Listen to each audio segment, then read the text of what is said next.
Hey guys, and welcome to Quality Shot.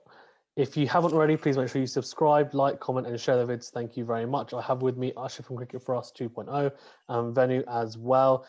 Please check out his weekly segment, VENU's Cricket Catch-Up, which we will be recording today, actually. So we should be releasing that as soon as possible. Really looking forward to that. Okay, we're going to go through New Zealand versus Pakistan, day 2 of the test match. Okay, so New Zealand, I think we can all agree, were firmly in control pretty much in that first day. What do we think of the second day? Ashjad, I'm going to quickly go to you. Still same. I think New Zealand in control. There were, again, New Zealand's been lucky due to bad fielding from Pakistan, but then thankfully, or bad reviews as well. And you know about that amazing stat that one of the audience members showed of 18 misfields and I don't know, 2 bad DRS and stuff like that. Not the luckiest day for Pakistan, but thankfully there was some reprieve with that decision of Henry Nicholls. I think definitely this day belongs to New Zealand still. Pakistan should have cleaned them up around 370, 380, but their tail did wag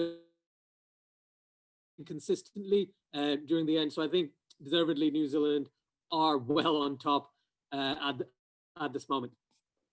Yeah, I think 100%. So at the close of day 1, they were 222 for 3. Kane Williamson was on 94 not out and Henry Nicholls on 42 not out. So I watched all of the first session like very intently because I wanted to see what would happen. And obviously, Kane Williamson didn't add too many. Obviously, he added a few, and he looked very good in that period that he did add runs. So he ended up getting up 129. Yasir Shah getting that really vital wicket. And Henry Nicholls, which I want to talk about a little bit because obviously that was quite controversial the way he got out. Benny, what do you think? Obviously, I know you were hoping for a Kane Williamson double ton. What do you think of him? Because I thought he was very impressive until he got out. Some really like free-flowing cover drives, a couple of nice drives down the ground. He just looked in very good form as soon as the first session started, to be honest with you. Yes, he looked in great touch, as you said, Fazan. And yeah, unfortunately, there wasn't a double century, but still, I would have, if I was a betting man, I would have put money on him getting a century, and he did. And he was supported by Nicholls as well. And yeah, it was a really good innings from the captain, Kane Williamson. Yeah, 100%. And obviously, before he went, Henry Nicholls went, which actually left them at 266 for 4. And Pakistan were kind of thinking, okay, we're in the game here. Let's touch upon that dismissal a little bit because obviously he went to fend off Naseem Shah bouncer. And it actually ricocheted off both his arms and went through to the keeper. But it looked front on as if he had either gloved it or hit his bat, some part of one of the two, and then gone through to the keeper, or maybe ricocheted then off his arm. However, after looking at the replay, it didn't touch any of the bat or glove, and he didn't review it either. Now, as a batsman, for me, that's very strange because normally you can tell when you've hit it or not. If I'm being honest with you, you can tell if you've nicked it or not. Pretty much 99% of the time. And it seemed pretty kind of easy to identify that instance there. So Brendan McCullum was a bit weirded out by it, I could tell. And also, obviously, he just walked out and they didn't review it, which I thought was even more bizarre. What do you think, Ashjad? What do you think was going through his mind there? Because I think he'll be fuming after that. Yeah, because the thing is, he looked uncertain. And he was like, I don't know if I hit the bat and I don't want to waste a review, which made no sense because they had 3 reviews left already. And again, even if he was unsure, I think he should have gone for it. But I saw that there was a discussion between Williamson and Nicholls at that point, and it looked like Williamson was mentioning to him, if you think you've hit it, or even a little bit, just walk off, because it looked like he was trying to tell him this is what you need to do. And Nicholls just walked off. He will be very, very sad about the way he got out. It was very unlucky. Like, I understand the tactic Pakistan was going for around the wicket, bouncer to Nicholls. In the end, it did work, right? But I don't think it's the best way for him to go. He was batting very well. Both his forearms must be injured from that ball because it did not touch his glove or his bat in any way, shape, or form.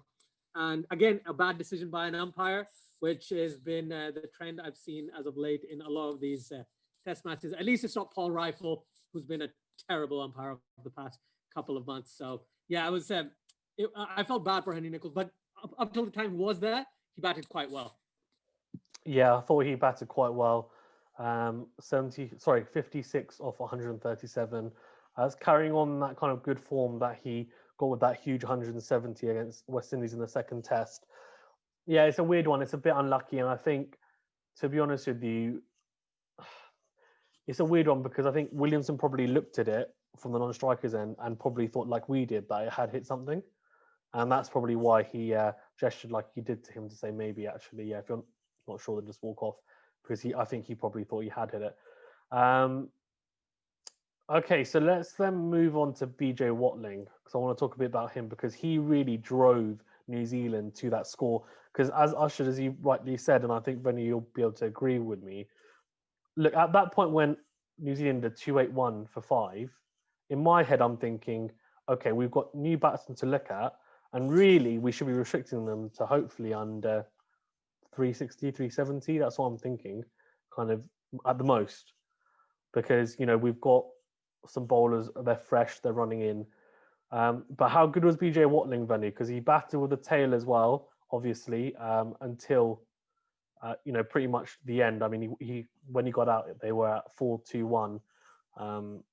What do you think of his knock, Venu? Because I thought it was pretty impressive. From the wicketkeeper batsman. Yes, I thought he played really well. There was one pull shot he played, which I thought was really good. He looked in good touch, and he batted really well with the tail, and kind of shepherded them along. And it was the partnership with him, Watling and Jameson, that really took the game away from Pakistan.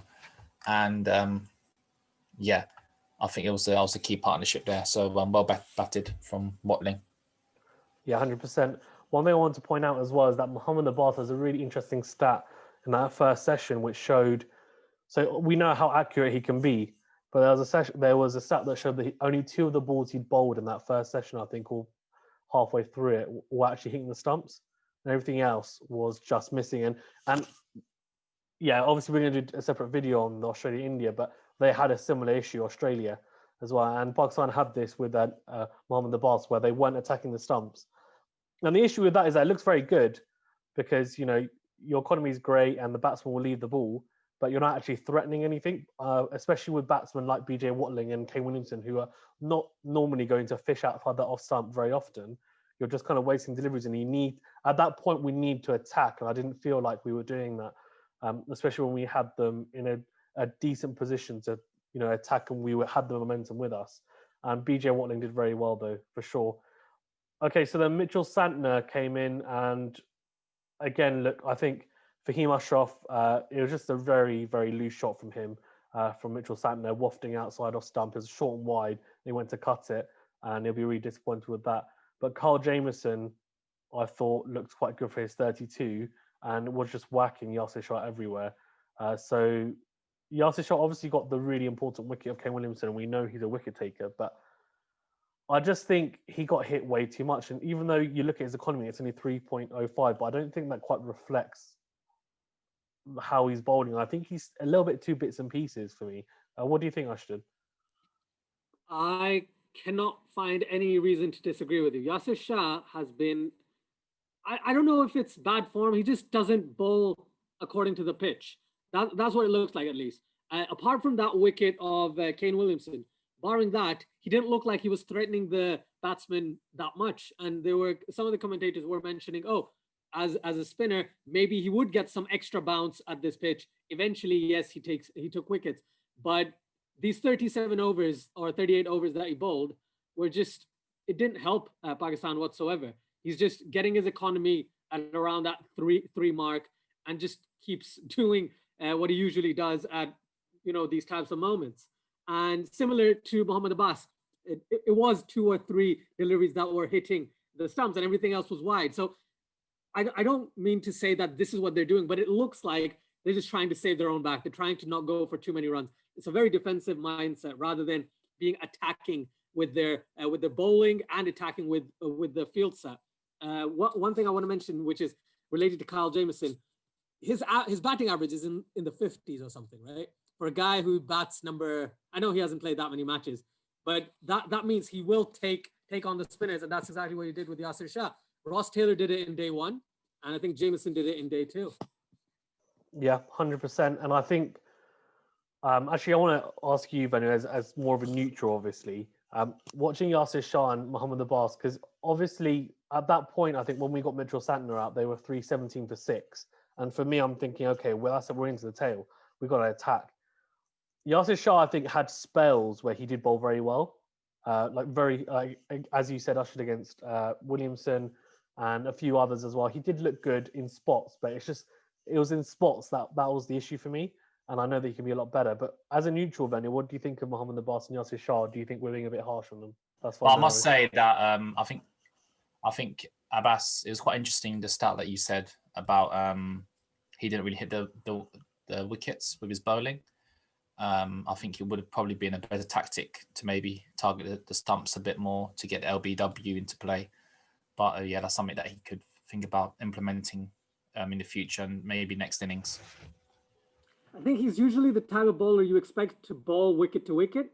But one thing, the biggest difference I see, so in terms of the way Hazelwood used to bowl about 3, 4, 5 years ago, Hazelwood was around 130, 132 kilometers per hour and bowling wicket to wicket. And now Abbas is doing pretty much the same thing. And he's not been speeding up. His speed's gone downhill and he's not bowling the same line and lengths that he used to. He's kind of going downhill rather than, with Josh Hazelwood, his pace has gotten up, his line and length has improved, and he's a lot more consistent now than he was a couple of years ago. And Abbas has gone the other way. Yeah, 100%.